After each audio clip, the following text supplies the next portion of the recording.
Pensa numa coisa que você faz todo dia. Por exemplo, tomar banho.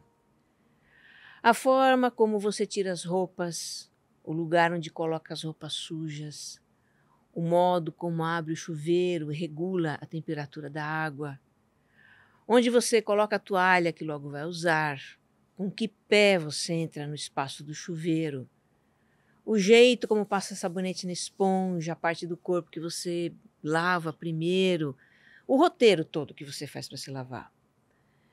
Você talvez nunca tenha reparado nos movimentos que você faz para tomar banho e, na verdade, nem precisa, porque eles foram todos automatizados. Uma parte do seu cérebro executa essa sequência de movimentos enquanto a sua mente fica livre para pensar. Pois isso é um hábito, uma sequência de ações, movimentos, comportamentos também que o cérebro faz no piloto automático. Escovar os dentes, amarrar os sapatos, pentear o cabelo, preparar o café, dirigir para o trabalho, cumprimentar pessoas, apanhar o celular para checar notificações, operar máquinas, picar cebola. É tanta coisa. Tanta coisa que a gente é capaz de fazer sem ter que pensar, sem nem prestar atenção. Nós temos centenas de hábitos que se compõem de milhares de movimentos automatizados. Na verdade, tudo que pode ser repetido, o cérebro automatiza. Ele tem uma área especialmente dedicada para isso, chamada de gânglios da base, que é uma estrutura de formato ovalado na região bem central. Automatizar atividades representa uma grande economia de energia para o cérebro e mais recursos para ele se ocupar de outras coisas que requerem raciocínio, memória, tomada de decisão. Imagina como seria amarrar os sapatos se toda vez a gente tivesse que pensar em como fazer um laço. Imagine digitar uma mensagem num teclado se o cérebro não tivesse automatizado a digitação. Imagina dirigir o carro, como na primeira aula de autoescola. O nosso dia a dia seria exaustivo. Na literatura médica são contados casos de pessoas que sofreram lesão nos gânglios da base e como o cérebro delas entra em pane para executar as atividades mais cotidianas.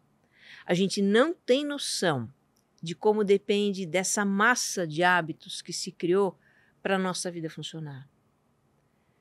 Você parou hoje de manhã para decidir se calçava primeiro o sapato esquerdo ou direito? Você teve que planejar o momento ideal para escovar os dentes? Precisou traçar minuciosamente o trajeto para chegar ao trabalho? Da porta da sua casa até a cadeira do escritório? Eu acredito que não. As decisões e ações envolvidas aí foram transformadas em hábitos. Você faz tudo isso com um mínimo de esforço mental.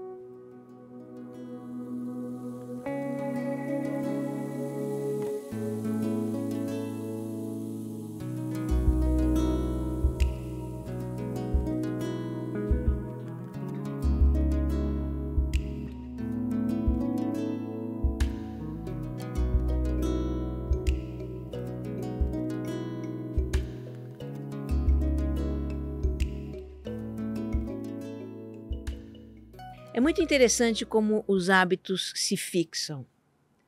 Você deve se lembrar, lá nas suas aulas de ciências, que todo o funcionamento do cérebro se dá com conexões entre neurônios. Então, por exemplo, para pegar uma chave numa gaveta, introduzir numa fechadura e destrancar a porta, o seu cérebro formou conexões de milhares de neurônios.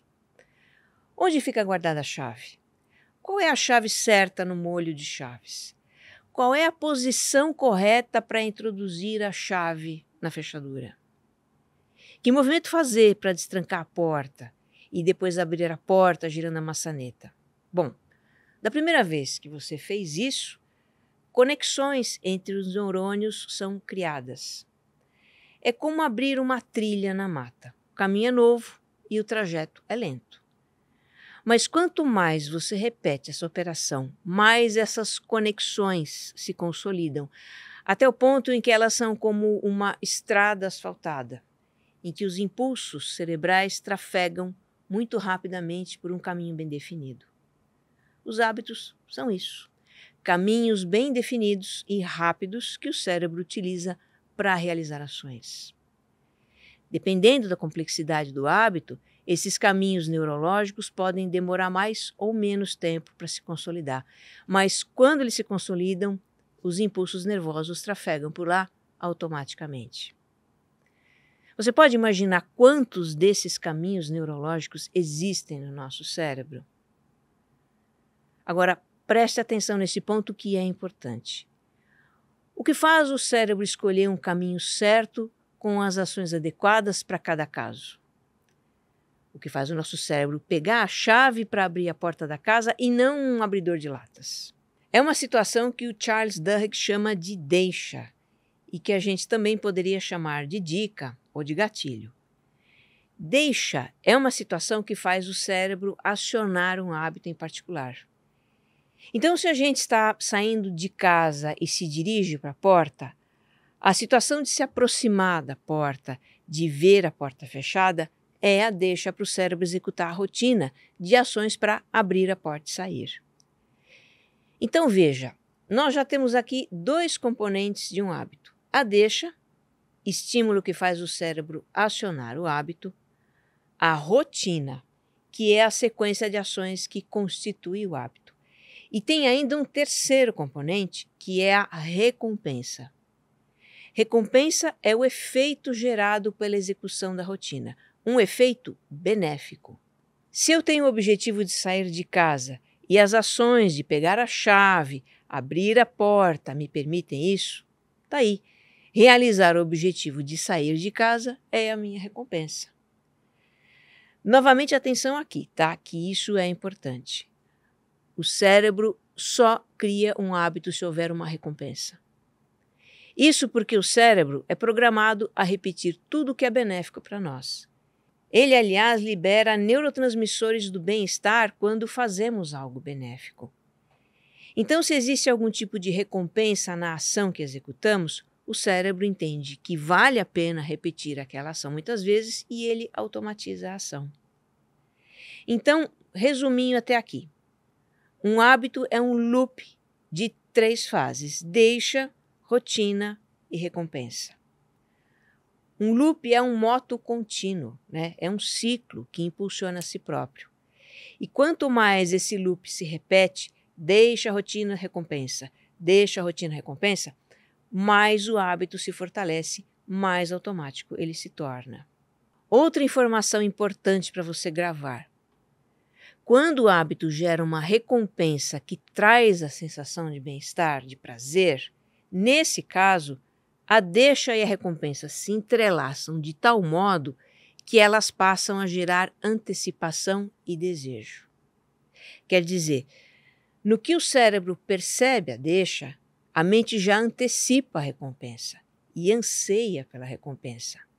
E isso, claro, é um poderoso reforço para o hábito.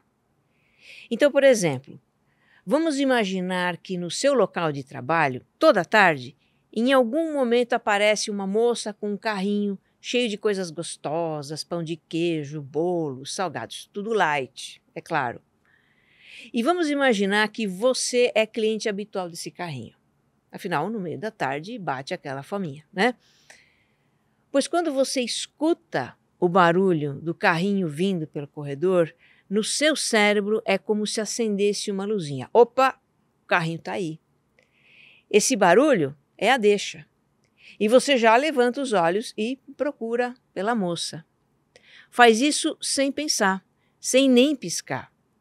A sua mente antecipa o prazer de comer aquele pão de queijo quentinho, aquele bolo fofo, perfumado, aquele brigadeiro que desmancha na boca. E quando você se dá conta, você já está lá, de pé, do lado do carrinho, escolhendo o lanche da tarde. Como você foi parar lá? É incrível a força do hábito, gente. Tá vendo? A culpa é do cérebro. Por aí você já viu porque é difícil mudar certos hábitos, né?